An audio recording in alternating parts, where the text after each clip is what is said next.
Bismillahirrahmanirrahim. Alhamdulillahi rabbil alamin. Allahumma salli wa sallim ala sayyidina Muhammadin miftahi babi rahmatillah adada ma fi ilmillah, salatan wa salaman daimaini bidawami mulkillah wa ala alihi wa sahbihi. Allahumma salli ala sayyidina Muhammadin salatan taftahu biha lana futuhal arifin wa tufaqihuna biha fid din wa ala alihi wa sahbihi. Assalamu alaikum warahmatullahi wabarakatuh. Alhamdulillah, lagi-lagi Allah memberikan kita karunia untuk membersihkan dosa-dosa kita, mengangkat derajat kita, meningkatkan kedudukan kita dengan kita didudukkan di rumahnya, di majelisnya bersama dengan hamba-hambanya. Alhamdulillah. Ini pertanda alamatul khair, pertanda baik. Ya, pertanda baik. Gak mungkin kita gak baik kalau kita dimasukkan ke tempat yang baik. Itu harus kita yakini. Kalau udah kita dimasukkan ke tempat yang terbaik, yaitu masjid, berarti memang kita orang yang baik. Nah, kalau kita masuk ke tempat-tempat yang nggak baik, nah itu ngeri itu. Meskipun kita nggak boleh menilai orang-orang di tempat yang tidak baik adalah orang yang tidak baik. Tetapi untuk diri kita sendiri, kalau kita masuk ke tempat-tempat yang tidak baik, kita harus waspada. Jangan-jangan saya ini jadi orang yang nggak baik lagi nih, karena saya masuk ke tempat-tempat yang nggak baik. Sementara kalau kita lihat ada siapapun masuk ke tempat yang baik, walaupun wujudnya itu ya seperti itu. Mungkin hariannya nggak baik, tapi beliau masuk ke tempat yang baik, kita harus yakini ini min ahlil khair. Ini orang yang baik. Kalau nggak baik, nggak mungkin diizinkan sama Allah Ta'ala untuk masuk ke dalam rumahnya Allah Subhanahu wa Ta'ala. Kalau bahasa saya begini, saya selektif siapa yang saya izinkan masuk ke rumah saya. Ada yang sampai di halaman, monggo. Tapi kalau mau masuk rumah, bukakan pintu, diajak duduk, lah ini nanti dulu. Kita selektif siapa orangnya ini. Ya siapa orangnya. Begitu pula juga dengan antum, betul atau betul? Selektif. Perkantoran bahkan ada security. Perumahan ada security yang tidak memenuhi standar. Ya. Mall bahkan sekarang security-nya tambah aturan. Nggak pakai aplikasi peduli lindungi, walaupun kamu modelnya seperti A, apapun security akan mengatakan mohon maaf, ya aplikasinya dulu, atau mungkin ada surat-surat yang mendukung baru bisa masuk. Begitu pula dengan rumahnya Allah Subhanahu wa Ta'ala, kita harus yakin siapa yang udah dimasukkan Allah ke sini berarti orang yang sudah layak, ya orang yang punya kualitas. Ya, orang yang punya kemuliaan, terlepas kita nggak bisa melihat kemuliaannya, kita nggak bisa melihat kebaikannya, karena kebaikan antar individu yang satu dengan individu yang lain itu tidak sama. Ada pencuri, ada masuk masjid, baik nggak itu? Baik, mencurinya yang nggak baik. Ada koruptor masuk masjid, baik nggak? Baik, yang nggak baik apa? Mencurinya, cuman namanya buat korupsi kan agak keren korupsi ya. Ya sama-sama maling kan beda level. Beda level, sehingga namanya juga berubah ya, seperti itu. Ada orang ahli melihat yang haram masuk masjid, baik enggak? Baik, melihatnya yang haram yang enggak baik. Tapi kalau sampai kita yang punya banyak hal gak baik dimasukkan masjid, sadarlah berarti di diri kita ada minimal satu kebaikan yang menyebabkan Allah mengizinkan kita masuk ke dalam masjid. Itu harus di husnudzon, prasangka baik. Gak akan rugi orang yang berprasangka baik. Alhamdulillah. Ikhwani rahimakumullah, sahabatku dan pemirsa dimanapun antum berada, insya Allah 20 menit. Ya, insya Allah 20 menit.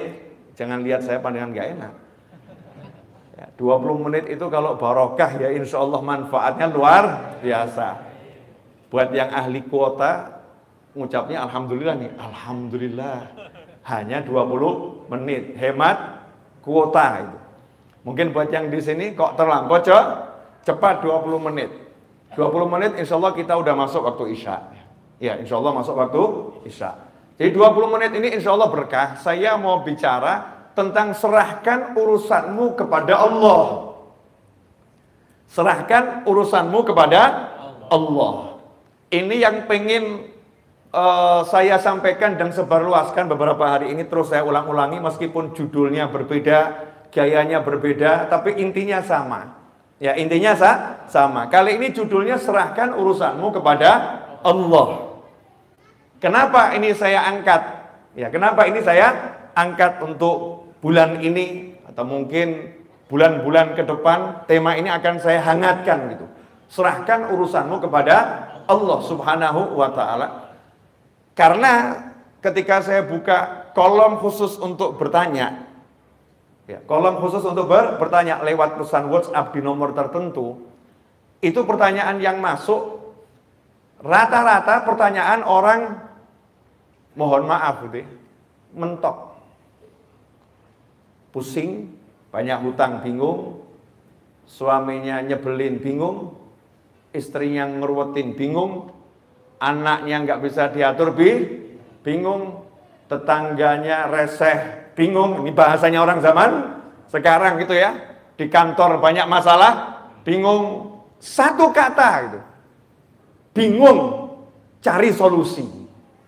Ya, bingung cari solusi. Ini yang terjadi di tengah-tengah masyarakat dan harus disolusikan. Kalau kita bilang kamu hadir majelis, jawabannya saya ini ahli majelis, Bib.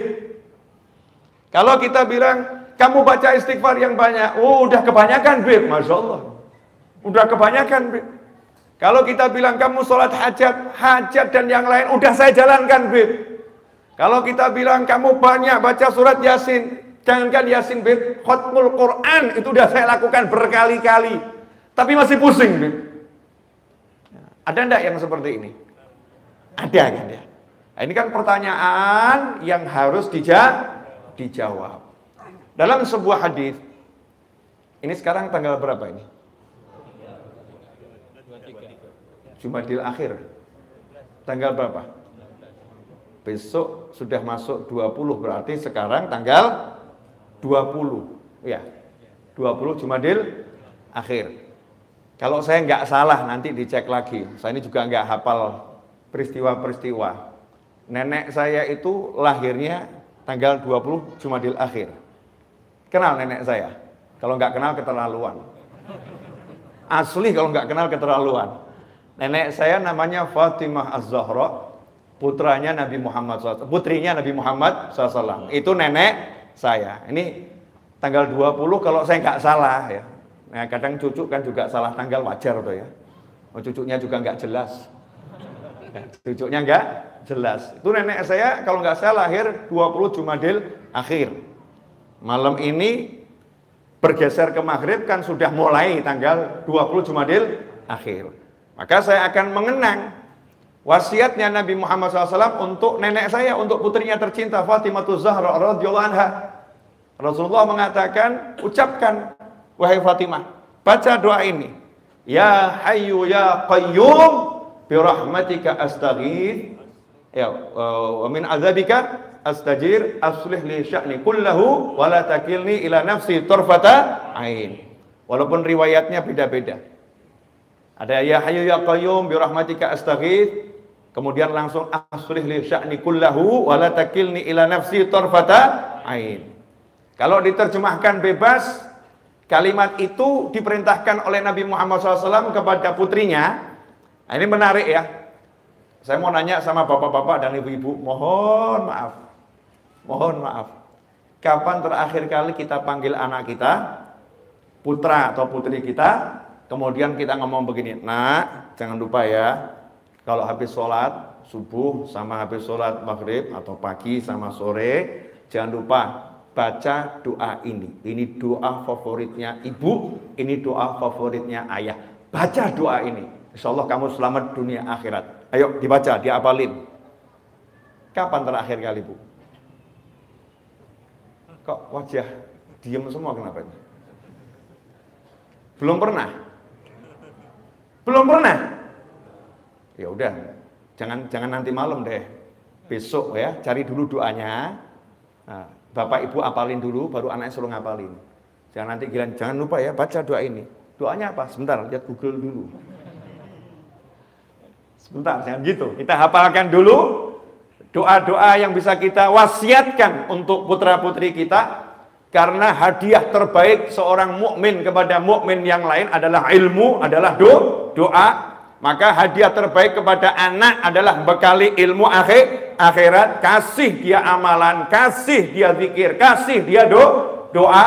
Itu akan jadi bekal yang abadi selama-lamanya. Dan itu dilakukan oleh Nabi Muhammad SAW meskipun beliau pembuka. Surga nggak akan bisa dimasukin siapapun kalau belum dimasukin oleh Nabi Muhammad SAW. Meskipun yang punya kuncinya adalah Nabi Muhammad SAW, tapi Rasul rajin ngomong pada keluarganya, baca ini, baca ini, baca ini, amalkan ini, amalkan ini, amalkan ini. Sementara kita nggak punya pembuka kuncinya surga kecuali nunut Nabi Muhammad SAW. Kita yang ada sama anak, jangan lupa sarapan, jangan lupa makan siang, jangan lupa mandi, jangan lupa gosok gigi, jangan lupa bersihkan tempat tidur, jangan lupa olahraga, jangan lupa. Tapi kurang muncul, jangan lupa baca doa ini, jangan lupa baca doa ini, jangan lupa baca doa ini. Itu hampir tidak muncul dari lisan kita. Bukan nggak pernah, yang mungkin pernah, tapi ya presentasinya sangat minim. Betul atau betul?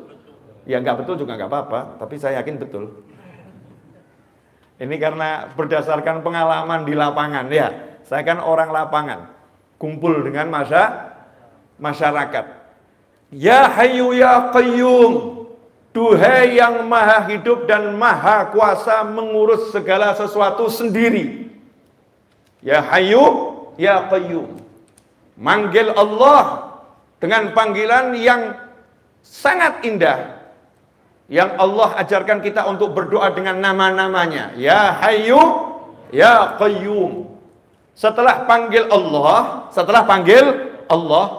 baru kemudian minta. Panggil Allahnya dulu, baru kemudian minta. Birahmatika astaghith. Astaghith itu kalau bahasa Indonesianya istighothah. Kita kalau istighothah kan sudah kenal ya. Istighothah kubro, artinya kumpul bareng-bareng, betul-betul doa, zikir, minta tolong pada Allah Subhanahu wa ta'ala. Kalau dalam bahasa Arab kita bilang aghithni, tolong saya, please help me. Artinya dalam kondisi yang sangat terdesak dan butuh bantuan, emergency. Itu dengan kata-kata istighothah. Ghauth, ya, aghithni, ini emergency. Kalau nggak emergency, nggak tahu darurat, biasanya ini gitu ya. Lebih itu nanti-nanti masih nggak jadi masalah, nggak langsung. Tapi kalau udah akhir nih, orangnya udah mau tenggelam, tangannya sudah dikeluarin, ya cuman tangan yang kelihatan, tolong saya, tolong saya. Nah ini kalimatnya akhir nih. Rasul mengajarkan, ya Hayyu ya Qayyum birahmatika astaghith. Duhai Allah yang maha hidup dan maha kuasa mengurus segalanya sendiri, aku minta tolong kepadamu membawa kasih sayangmu. Jadi demi kasih sayangmu ya Allah, demi engkau maha pengasih, engkau maha penyayang, engkau rahmatmu mendahului amarahmu, rahmatmu meredam amarahmu. Demi semua itu ya Allah, tolong saya. Jangan lihat diri saya banyak dosa, jangan lihat diri saya nggak layak. Memang saya nggak layak. Saya banyak dosa, memang saya banyak dosa. Tapi ini saya minta tolong dengan engkau kedepankan kasih sayangmu ya Rabb. Tunjukkan kasih sayangmu, tolong saya. Birahmatika astaghith. Nah kemudian, wala takilni ila nafsi tarfata ain. Sedetik pun jangan biarkan aku ngurus diriku sendiri. Jangan serahkan urusan itu untuk keurus sendiri sedetik pun. Jadi minta setiap saat urusannya diurus sama Allah Subhanahu wa ta'ala. Jangan biarkan sedetik pun aku ngurus sendiri. Engkau yang ngurus ya Rabb, engkau yang bereskan ya Allah. Nah, insya Allah 7 menit kita akan bahas ini. Karena saya sudah bicara 15 menit. Gak terasa 15 menit. Terlampau cepat ya, ternyata 15 menit. Terasa enggak 15 menit? Enggak, ya inilah wali-wali itu Masya Allah. Ya jelas loh, diajak ngomong begini, ya 15 menit tidak terasa. Biasanya yang enggak terasa kan yang nonton drama-drama itu. Oh kok udah habis gitu kan. Alhamdulillah kalau antum udah bisa memenangkan persaingan. Pengajian kok rasanya 15 menit tidak terasa. Lanjut dikit lagi, boleh? Ya. Ini intinya ilmu di sini. Intinya ilmu yang mau saya sampaikan. Tapi tolong kita ngobrol santai ya, dijawab sejujur-jujurnya. Benda yang paling berat di sini yang kelihatan mata mimbar ini kelihatannya berat sekali ya. Kelihatannya aja. Belum tentu berat juga kan ya. Kadang-kadang kita kan tertipu sama penampakan ya. Kelihatannya berat, tapi memang ini dari kayu berat. Kalau ada bocah anak saya ya umurnya 8 tahun atau anak antum umurnya 7 tahun. Kemudian kita perintahkan sang anak, tolong nih mimbarnya kamu angkat nak. Mimbarnya kamu angkat nak. Tolong mimbarnya diangkat. Anak tadi kan sadar diri ya. Ayah, saya nggak kuat ngangkat mimbar itu. Ayah kan sayang sama saya. Tolong ayah, demi sayangku, demi sayangmu padaku, demi sayangmu padaku, jangan biarkan aku ngangkat mimbar ini sendirian. Jangan pasrahkan ini padaku ya ayah, wahai ayah. Tolong ayah panggilkan itu mas-mas yang membantu di rumah sini, 5 orang, biar mereka yang ngangkat. Aku saja yang melihat, mereka yang ngangkat. Boleh enggak anak ibu, anak bapak ngomong begitu? Boleh kan? Kenapa boleh ngomong seperti itu? Karena percaya ayahnya sayang.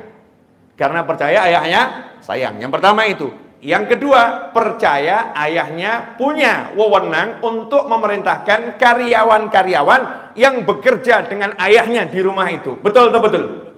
Sehingga ketika anak percaya ayahnya punya kuasa terhadap karyawan untuk memerintahkan karyawan, anak yang pandai cukup minta tolong pada ayahnya, please ayah, pakai karyawanmu untuk membantu aku melaksanakan perintahmu, membereskan apa yang engkau bebankan kepadaku. Betul atau betul? Maka ayah tadi begitu disinggung, ayah kan sayang sama aku. Jawabannya, of course, tentu. Yang paling sayang sama kamu ya aku, bapakmu, bukan bapaknya orang lain. Maka ayahnya ngomong, nih kan kutunjukkan sayangku padamu. Fulan. Panggil bukan cuma 5 orang, 10 orang. Angkat ini, pindahkan ke sana. Dengan bangga sang ayah menunjukkan pada anak. Betul atau betul? Oke, hidup itu sesimpel itu. Hidup itu sesimpel itu. Cuman nih ada yang namanya divisi anti doa yang dibuat oleh setan. Jadi setan tuh punya divisi khusus namanya divisi anti doa. Ini setan tuh kan ada ya, divisi rumah tangga ada sendiri. Ya, divisi mabuk ada sendiri, divisi zina ada sendiri. Tapi setan punya divisi anti doa yang memasukkan ke kepala umat Nabi Muhammad SAW agar tidak berdoa. Atau kalau berdoa, jangan sampai mempercayai doa. Oke, saya mau nanya nih sekarang. Ini kok wajahnya tegang semua kenapa? Senyum dikit kali gitu ya. Saya mau nanya, tolong dijawab jujur.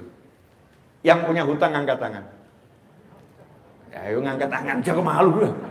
Punya hutang siapa tahu nanti kalau angkat tangan temennya lihat, oh ternyata dia punya hutang, dibayarin kan lumayan. Ya, ngapain malu ya? Punya hutang, iya masing-masing kan punya hutang. Itu kalau yang tinggal di perumahan, itu kan bayarnya PDAM belakangan toh ya. pakai duluan, bayar belakangan. Betul tuh, betul tuh. Iya seperti itu. Di negara PDAM kita pakai dulu, bayarnya belakangan. Listrik yang nggak pakai token, listrik yang nggak pakai token, pakai dulu, bayarnya belakangan. Berarti hutang atau nggak hutang itu? Hutang. Beli mobil ngangsur, itu hutang nggak tuh? Hutang, pakai dulu, bayarnya belakangan. Jadi ya saya yakin nih 99,999% punya hutang. Di antara orang yang berhutang, ada yang pusing. Pertanyaan saya, banyak atau ada? Nah, ini pelaku mulai ngaku. Banyak yang pusing. Pusing kenapa? Mau bayar hutang, nggak punya sesuatu yang digunakan untuk bayar hutang. Betul? Oke. Saat itu seharusnya kita kan cari solusi. Betul? Solusi agar hutang saya bisa terlunaskan. Benar? Nah, biasanya yang dipikir apa? Duit. Nah, kalau duit mulai lihat kalungnya istri masih ada enggak ya? Ini kalung nyonya bisa dijual. Ternyata udah enggak ada yang bisa dijual. Mulai lihat temennya, siapa yang bisa dihutangin? Ternyata masih punya hutang sama semua temennya, belum ada yang dibayar. Mentok, sumber penghasilan zero. Sementara hutangnya banyak. Pusing atau enggak pusing? Pusing. Ini wajar nih manusia, pusing. Karena pola berpikirnya memang salah. Pola berpikirnya salah, jadinya pusing. Kata mentok itu enggak ada. Untuk mukmin itu enggak ada judul mentok, enggak ada. Jalan buntu enggak ada. Mentok itu hanya satu, akhirat. Itu mentok. Setelah sampai akhirat, akhir nggak ada lagi ya. Setelah surga ya nggak ada, ya surga selama-lamanya di sana mentok, habis. Tapi kalau hutang, masalah nggak ada judulnya, udah mentok, nggak ada. Yang ada pikiranmu buntu, betul? Karena kamu pakai pikiranmu sendiri, mikir sendiri, usaha sendiri, mengutamakan kemampuan sendiri, merasa dirimu Tuhan yang menguasai jagat raya ini, sehingga pikirmu bisa merubah sesuatu. Maka dibuat blok, ayo mikir apa lagi? Mentok. Tapi beda dengan orang yang udah kenal sama Allah Ta'ala dan paham apa itu yang namanya hidup. Hidup ini milik siapa? Inna lillahi wa inna ilaihi raji'un. Miliknya Allah. Semua miliknya Allah. Maka konsep yang paling sederhana, kembalikan segala sesuatu kepada Allah. Ketika mau berhutang, minta izin sama Allah. Ya Allah, saya mau hutang, tolong nanti lunaskan hutang saya ya Allah dengan mudah. Sekarang yang mau hutang nggak izin sama Allah, begitu mau hutang, lihat aset yang dimiliki. Betul nggak betul? Lihat kolega yang dimiliki. Lihat teman-teman yang bisa dihutangi nanti kalau kepepet. Lupa kalau yang maha kaya adalah Allah Subhanahu wa ta'ala. Langkah awal ketika berusaha sudah salah karena menyandarkan semua usahanya kepada makhluk, kepada ciptaan yang lemah, bukan kepada maha pencipta, yaitu Allah Ta'ala. Qul huwallahu ahad, Allahus somad. Katakanlah cuma Allah yang ada, Allah yang esa. Hanya Allah tempat berharap, bergantungnya segala sesuatu. Nah, alhamdulillah Allah tuh maha baik. Kirimkan utusan, ngajarin kita semua. Itulah makna la ilaha illallah Muhammadun Rasulullah SAW. Gak berhenti di la ilaha illallah, Tuhan hanya Allah, tapi Allahnya kasih utusan untuk menjelaskan semua kebutuhanmu. Semua yang menjadi harapanmu, semua menjadi keinginanmu, cara menggapainya bagaimana, biar selamat caranya bagaimana. Allah kirim utusan 100%, semua perbuatan dan ucapan dan diamnya utusan ini di bawah kendali Allah Subhanahu wa ta'ala. Jadi tidak ada yang lebih hebat dari Nabi Muhammad SAW. Ucapannya, diamnya, gerakannya, semua adalah wahyu ilahi. Jadi gak mungkin salah. Kalau udah paham begini, tenang buat yang udah la ilaha illallah Muhammadun Rasulullah SAW. Begitu punya masalah apapun itu, yang pertama kali didatangi adalah Allahnya. Allahumma ya Allah, saya punya hutang, saya punya suami nyebelin, saya punya istri yang nggak bisa denger ucapan saya punya anak yang perilakunya udah kelewat batas, saya punya masalah di kantor, saya punya. Pertanyaan saya, ucapan kita yang seperti itu sebetulnya sama nggak dengan anak kita tadi? Ketika lapor sama bapaknya, sama nggak? Sama. Saya percaya Tuhan saya dan Tuhannya segala sesuatu, la ilaha illallah, maha kuasa, maha bisa, dan aku tak bisa apa-apa. Maka saya serahkan sama Allah. Saya nggak bisa ya Allah. Saya usaha. Seperti yang kau perintahkan, saya akan terus berusaha. Tapi jujur saya nggak bisa apa-apa. Makanya saya minta tolong sama kamu ya Allah. Tolong ya Allah, bla bla bla bla bla bla bla bla. Sekarang saya mau nanya, semua yang di jagat raya itu dalam genggaman siapa? Allah. Genggamannya Allah Ta'ala. Dan Allahnya udah bilang, Udu'uni astajib lakum. Panggil aku akan jawab panggilanmu. Makanya doa tadi pertama kali, Ya Hayyu Ya Qayyum.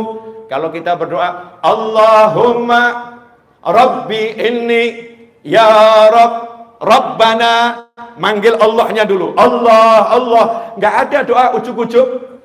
A'inni ala dzikrika wa syukrika wa husni ibadatik. Depannya pasti Allahumma. A'inni ala dzikrika wa syukrika wa husni ibadatik. Allahumma ya Rabb ya Rabbana. Semua itu bentuk manggil Allah Ta'ala. Maka nomor satu, panggillah Allah dengan yakin. Gak ada yang bisa selesaikan urusanmu kecuali Dia. PD, Allahumma. Begitu kita bilang Allahumma, langsung jawabannya, Labbaik abdi. Kenapa? What happened? Apa yang terjadi? Apa yang kamu butuhkan? Apa yang kamu inginkan? Kamu butuh apa? Kita jawab bla bla bla bla bla bla bla. Allah bilang astajib lakum. Jangan khawatir. Semua permintaanmu, permohonanmu aku jawab. Aku jawab. Anak tadi ngomong sama ayahnya, ayah perintahkan mas itu. Bapaknya ngomong, oke nak, deal, selesai. Anak tadi yang nyantai aja, udah masalah udah diurus sama ayah. Dia nggak akan nanya berkali-kali, ayah masnya udah dipanggil belum ayah? Ayah nih masnya kok gak kelihatan, mana sih ayah? Ayah bisa nggak sih manggil mas tadi itu? Bisa nggak sih ayah? Nggak nanya, karena apa? Percaya sama ayahnya. Nah, sementara kita ngakunya percaya sama Allah, nanya melulu, kabul enggak ya? Kok belum ada tanda-tanda pengabulan ya? Terwujud enggak ya? Jalannya hidup dengan mikirin kabul enggak? Karena enggak percaya, ya Allah tolak urusan diri. Kamu enggak percaya sama aku. Kamu enggak trust sama aku. Ikhwani rahimakumullah. Lah itulah fungsinya divisi setan. Begitu kita doa, setan yang bisikin, emang doamu bisa nolong kamu? Emang doamu bisa nolong kamu? Nggak bisa, kamu harus berusaha. Nggak berusaha ya nggak bisa tertolong.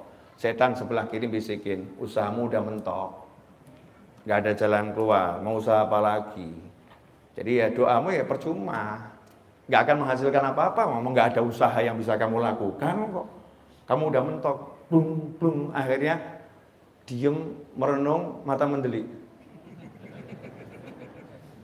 Diajak ngomong diem, stres. Tapi lain kalau orang yang udah percaya sama Allah, dia bilang sama setannya, udah cari pasien yang lain, jangan saya. Ini buat anak-anak TK, SD itu ya wajar. Profesor seperti saya jangan diganggu yang model begini. Ya usaha nggak usah diajarin. Bayi lahir aja usaha, kok nggak usaha nggak lahir tahu. Bayi lahir aja usaha, nggak lahir. Aku masih kecil aja udah tengkurap, modalku cuman ibuku datang. Tengkurap, ini nggak telentang tengkurap. Ini kalau nggak ditolong aku mati. Nah, modalku cuman langsung ibuku datang ditolong. Masa sekarang aku nggak awet-awet manggil Allah nggak ditolong? Emang kamu siapa? Kurang ajar. Minggir kamu, setan kurang ajar. Kalau setannya manusia jangan dibegituin. Setan minggir kamu, jangan. Wah, nanti jadi masalah itu, nanti jadi masalah. Itu cukup di hati, di pikiran. Yakin sama Allah Subhanahu wa ta'ala, kan enak tinggal ngomong. Ud'uni astajib lakum. Terakhir, udah 30 menit tuh. Perpanjangan waktu 10 menit ini. Ini adzannya kan sudah 3 menit lagi ya? Setelah adzan bisa nyambung lagi. Iya, setelah adzan saya mau nyambung di tempat yang lain. Saya ini malam ini jadwal ada neneknya murid saya itu tahlil yang hari ke-40. Jadi bukan jadwal saya ceramah di sini. Kebetulan Habib Gas lagi berhalangan. Kemudian saya diminta tolong karena saya lagi ada di Jakarta. Habib bisa nggak? Oke, siap, seneng saya. Tapi kalau waktu buat ngajar apalagi di sini saya senengnya luar biasa.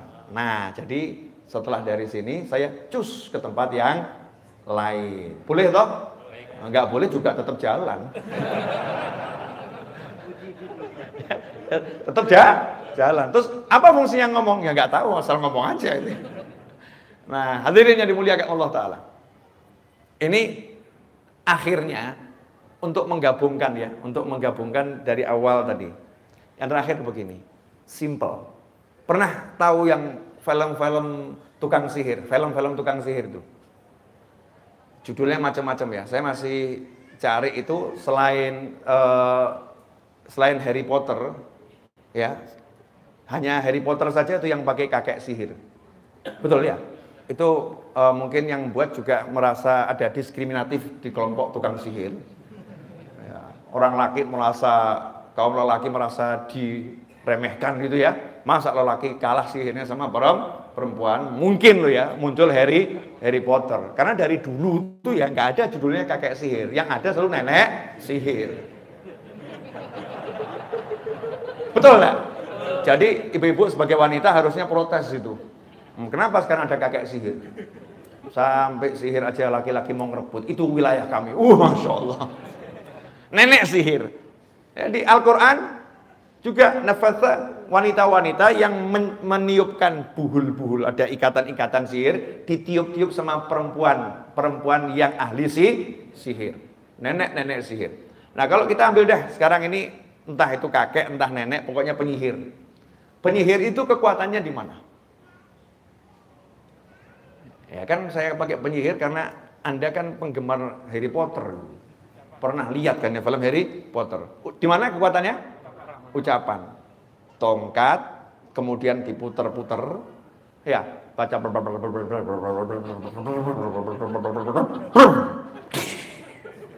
Betul? Nah, pertanyaan saya, sekedar ucapan kemudian bisa jadi? Enggak. Ternyata ucapan harus dengan konsentrasi, percaya kalau ucapan itu akan membuahkan hasil. Betul? Kodok, bus jadi kodok. Kaget. Jadi percaya pada ucapan. Ucapannya ada, percayanya ada. Ucapannya, mantranya ada, yakinnya ada. Maka jadi. Betul begitu? Ya, itu penyihir. Masa muslim pakai ilmunya tukang sihir? Kan enggak. Nabi Muhammad SAW ingatkan ilmunya anbiya wal mursalin, aulia wal sholin, semuanya dari zaman Nabi Adam sampai kapanpun. Kekuatannya itu kalau penyihir ada mantra, kita merapal doa. Merapal doa. Kekuatannya adalah di kalimat-kalimat doa. Kalimat-kalimat doa. Makanya muncul sabda Nabi Muhammad SAW, ad-doa silahul mu'min. Doa itu senjatanya mukmin. Sementara sekarang mukmin udah diajarkan meninggalkan doa. Kalau mukmin udah meninggalkan doa, maka kekuatannya mukmin akan runtuh. Maka seharusnya yang kita munculkan sekarang percaya pada kekuatan doa. Karena Rasul bersabda, ud'ullah, kama qala sallallahu, berdoalah kepada Allah wa antum, sementara kalian mustaiqinun, percaya 100%, totalitas percaya pasti terwujud bil ijabah. pasti diwujudkan sama Allah Subhanahu wa ta'ala. Percaya doanya kabul, itu syarat orang yang berdoa. Nah kalau udah doa pesimis, kabul enggak ya, kabul enggak ya. Seperti penyihir yang belajar nyihir, mantranya hafal tapi enggak jadi-jadi ya. Kenapa? Kurang percaya saja. Kamu kasih percaya sedikit, jadi percaya. Nah, kalau kita mau hasil semua yang kita minta sama Allah Ta'ala, Allah cuma minta kita satu. Trust me, percayai aku. Maka minta dengan yakin, dengan percaya, Allah Maha Kuasa untuk mewujudkan apapun keinginanmu. Kalau jawabannya lah, tapi saya kan nggak mampu, tapi saya kan nggak bisa, tapi saya kan, ya memang orang doa itu judulnya karena aku. Karena aku bodoh, karena aku lemah, karena aku nggak punya, karena aku, dan engkau maha kaya, engkau maha pandai, engkau maha bisa, engkau maha, makanya aku minta sama engkau ya Allah. Kan begitu. Jadi kalau dikembalikan, kan kamu begitu, ya memang karena saya begini, makanya saya minta sama Allah. Kan kamu banyak dosa, makanya saya minta sama Allah, karena Allah nggak memandang dosanya orang yang meminta. Orang tuh minta nggak disyaratkan, ud'uni, mintalah kepadaku, panggil aku, kalau kamu baik baru aku kabulkan. Nggak ono. Ud'uni astajib lakum, bala syarat, nggak ada syaratnya. Nggak ada syaratnya. Kita saja yang introspeksi, kenapa ya kok doanya belum wujud segera?